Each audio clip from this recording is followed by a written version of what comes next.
d'Action patriotique, Mapurundi Buhire regrette, déplore ces pertes humaines, les éléments de l'armée burundaise qui ont été envoyés en cachette et qui portent aujourd'hui la tenue militaire de l'armée congolaise.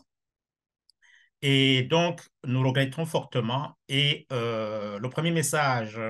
je l'adresserai au nom de Mapurundi Buhire aux familles qui ont perdu les leurs et que pour leur dire que Mapurundi Buhire pense à ces familles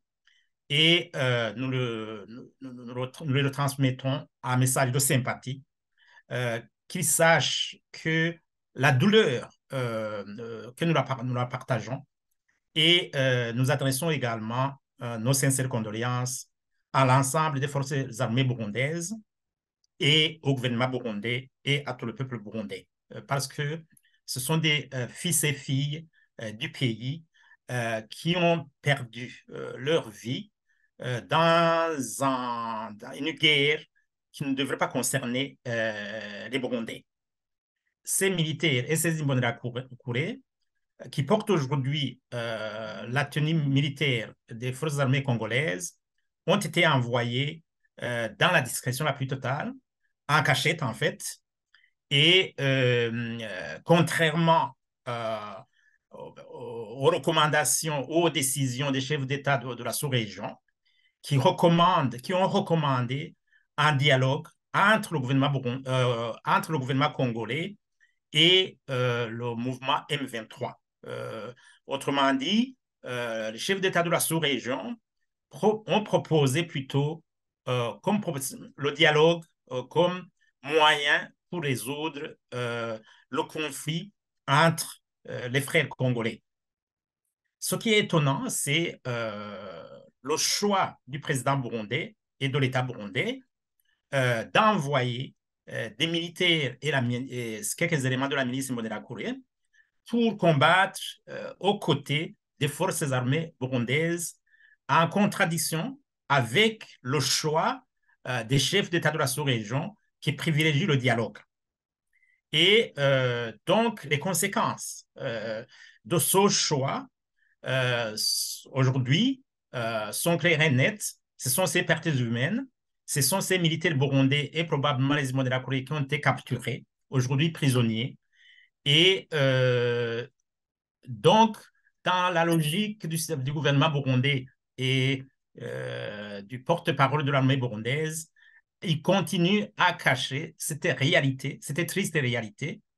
la présence des forces armées burundaises et des Imbonerakure au sein de l'armée congolaise et qui portent la même tenue.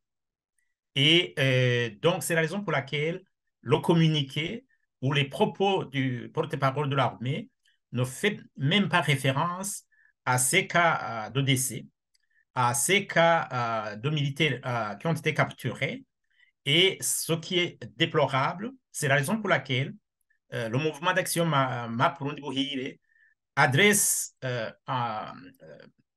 un message au président de la République, demande au président de la République de sortir de son silence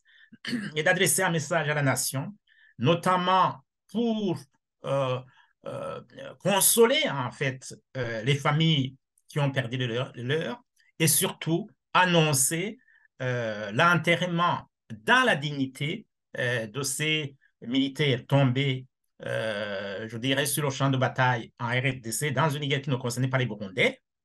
et surtout donner la priorité à faire libérer les prisonniers burundais qui sont dans les mains du M23.